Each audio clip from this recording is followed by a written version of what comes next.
Alors, en 2003 notamment, le président Jacques Chirac va inaugurer du côté de Lyon une ancienne demeure, en tout cas la villa Florentine, la fameuse villa Florentine. Et justement, il faut rappeler que cette villa avait été restaurée 10 ans plus tôt, c'est-à-dire en 1993. Et c'est dans cette villa que va se nouer pas seulement un drame, mais une histoire fantastique que va naturellement raconter à travers les écrits Madame Ngodibon. Bonjour. Bonjour.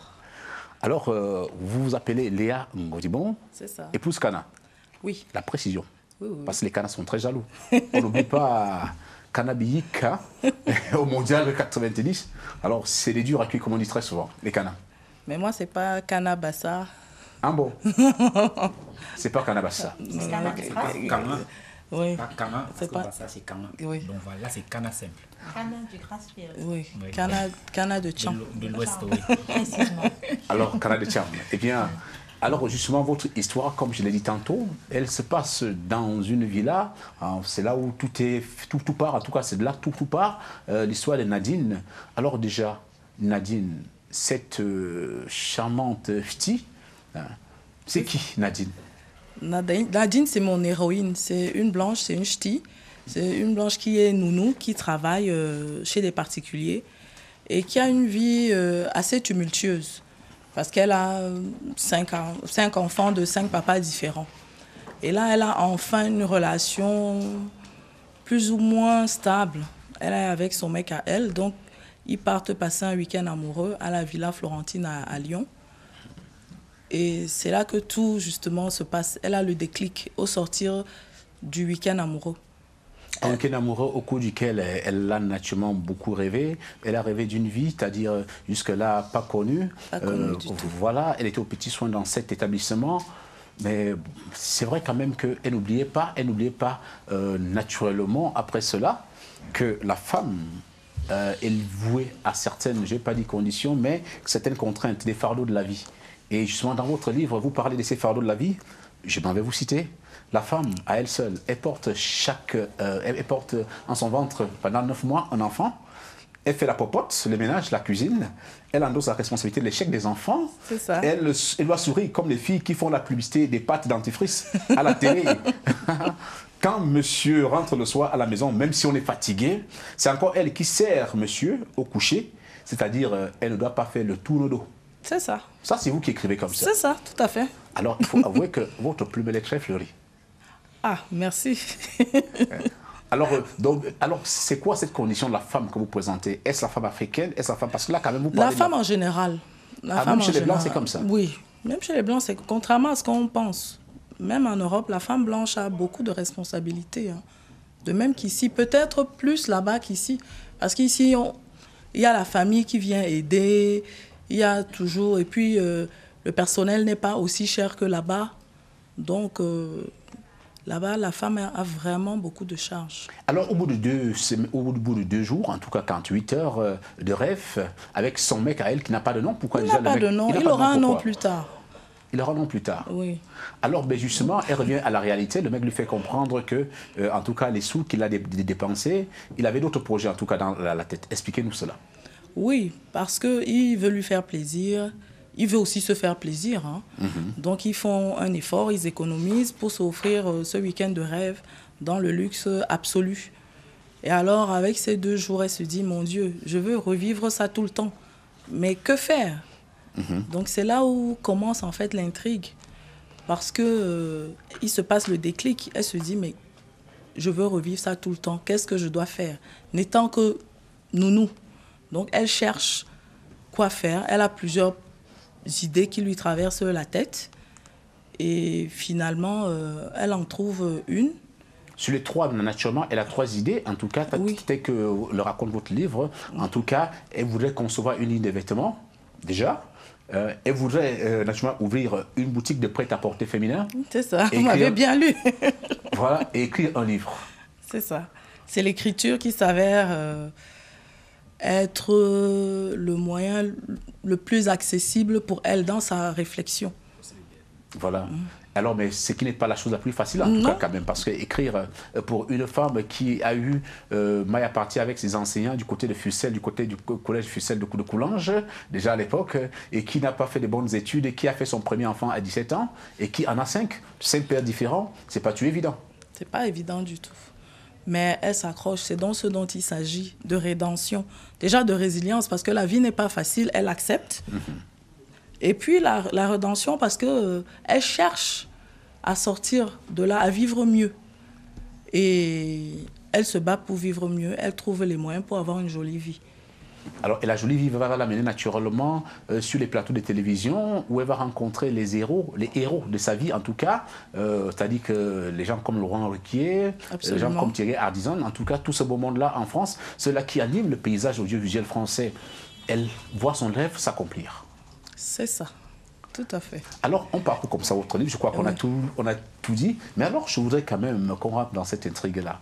Quand j'essaie de lire le roman de Nadine et j'essaie de voir le parcours de Ngo Dibon, est-ce que c'est pas Godibon? Parce que quand même, vous avez quelque chose en commun, c'est vrai. Juste nounou, mais voilà, c'est tout. Vous avez été nounou, vous, après avoir mené des belles études en France, en tout cas, des bonnes études en France. Ce qui n'est pas le cas de Nadine. Ce qui n'est pas le cas de Nadine, mais vous êtes nounou, est-ce que c'est pas votre histoire ou alors un de vos fantasmes que vous cochez peut-être sur le papier? Fantasme, mais pas mon histoire. C'est pas une autobiographie, c'est pas vous. C'est pas, voilà, ce n'est pas une autobiographie. Ceci dit, nous sommes tous il y a un peu de Nadine en nous tous. Mais ça peut être une autobiographie parce que vous le dites dans votre livre que pour la première parution, pour un premier livre, on ne doit jamais faire une biographie, une autobiographie. Peut-être, mais ce n'est pas moi. Ce n'est pas moi. Ce n'est pas moi. Ce n'est pas vous, en tout cas. Parce que Nadine, elle découvre le luxe à 40 ans. Oui. Moi, je l'ai découvert un peu plus tôt que ça. Bon, et puis, je n'ai pas 5 enfants de 5 papas. Voilà. Vous en avez 3 d'un papa. Peut-être pas, mais pas 5 de 5 papas. Bon, alors, moi, je continue à rentrer dans votre livre pour essayer de comprendre quand même, parce que là, vous parlez d'une blanche, elle est ch'ti. Hein? Oui. Et quand on sait quand même, il faut comprendre, faites comprendre un peu au Camerounais, c'est quoi le ch'ti? Ch'ti, c'est... Voilà, ce sont les habitants du nord de la France. C'est comme on peut dire ici les Bassa, les Bami, les Bétis. On peut dire ça comme ça si on essaye de faire un... Alors, mais ce qui est quand même curieux, c'est que votre ch'ti se retrouve beaucoup plus du côté de Ngokletouba. Et là, nous sommes au Cameroun, chez les Bassa. Et c'est elle qui parle des bombok, c'est elle qui parle du Parce bonbon qu'elle a une chobi, copine africaine. Elle a une copine africaine. Absolument. Et la copine africaine qui lui fait comprendre comment est-ce qu'on peut bien préparer le bongo chobi? Oui. C'est sa copine africaine qui lui montre des plans de recettes africaines. Et la copine africaine qui, naturellement, se cache derrière Léa? Probablement à ce moment-là. Puisque, finalement, elle n'invente rien. L'auteur, mais je ne suis pas tout à fait la copine. Mais comme je suis africaine, forcément, j'ai voulu qu'il y ait un peu d'Afrique dans mon livre. Donc, je lui ai trouvé une copine africaine. Pour pouvoir parler un peu de l'Afrique, du Cameroun en particulier. Vous parlez de l'Afrique centrale parce que vous ne citez pas le Cameroun, évidemment. Hein? Je fais exprès. Et pourquoi? Je fais tout à fait exprès parce que c'est l'Afrique. Je ne voulais pas être cataloguée, je ne voulais pas que ce soit Cameroun. C'est l'Afrique. Mais sauf que quand on parle d'un bombok, on sait le lecteur va donc chercher. C'était pour obliger le lecteur à chercher un peu. Voilà. Pour ceux qui ne savent pas, vous êtes Camerounais, mais quelqu'un d'autre, ça va l'obliger à chercher et à trouver que le bombok c'est au Cameroun. Alors finalement, qu'est-ce que Léa Godibon voudrait faire passer comme message dans son livre? Ce livre d'ailleurs que j'expose comme ça, je voudrais bien qu'on puisse bien le voir. Qu'est-ce que vous voulez faire passer comme message? Le message que je veux faire passer, c'est simple. Parce que les gens ont l'habitude d'hésiter dans leur vie. Parce que l'environnement est compliqué, nous sommes d'accord. Mais les gens passent souvent à côté de leur destinée. Donc, de prendre la vraie décision parce que l'environnement nous pèse. Donc, je veux qu'au sortir de la lecture du livre, le lecteur prenne la décision s'il ne l'a pas déjà prise. Ou s'il a le déclic ou l'électrochoc, la prise de conscience, chacun appelle ça comme il veut. S'il a ça à ce moment-là, au moment où il lit le livre, qu'il prenne la décision qui va changer son existence. C'est ce dont il s'agit. Je voudrais que le lecteur s'épanouisse. Voilà. Devienne lui-même. Une belle vie. Comme Nadine s'est battue, se bat pour avoir une belle vie. absolument. Mais chacun sa définition aussi de la belle vie, hein. On est d'accord. Voilà. Si pour quelqu'un, c'est balayer la rue, ou bien, pourvu qu'il ait cette vie-là. Ça se trouve, il est dans un joli bureau, alors que lui, il a envie de balayer la rue. Donc, quand il lit mon livre, qu'il prenne donc la décision de faire ce qu'il veut faire. En tout cas, nous, on va aller en Bénin. Oui. Alors, ben justement, chacun, par exemple. chacun peut prendre la décision qu'il voudrait prendre pour sa vie. Mais quand même, moi, je dis, concrètement, qu'est-ce qui vous a motivé à écrire ce roman? J'ai aussi eu le déclic, un électrochoc à un moment donné. Et je me suis dit aussi, c'est là, c'est maintenant ou jamais. Je me suis dit que là, il fallait que je me mette... J'avais envie d'écrire déjà, parce que aussi l'environnement, justement, je peinais. Les choses, à chaque fois, je trouvais que ce n'était pas le bon moment. C'est ça aussi. Et on passe à côté de beaucoup de choses, parce qu'à chaque fois, on a toujours des bonnes excuses pour ne rien faire de bien. Mais alors, quel est votre public cible dans tout ça? Parce que quand même, quand moi je lis votre histoire, je réalise à un moment que l'histoire elle se passe en France.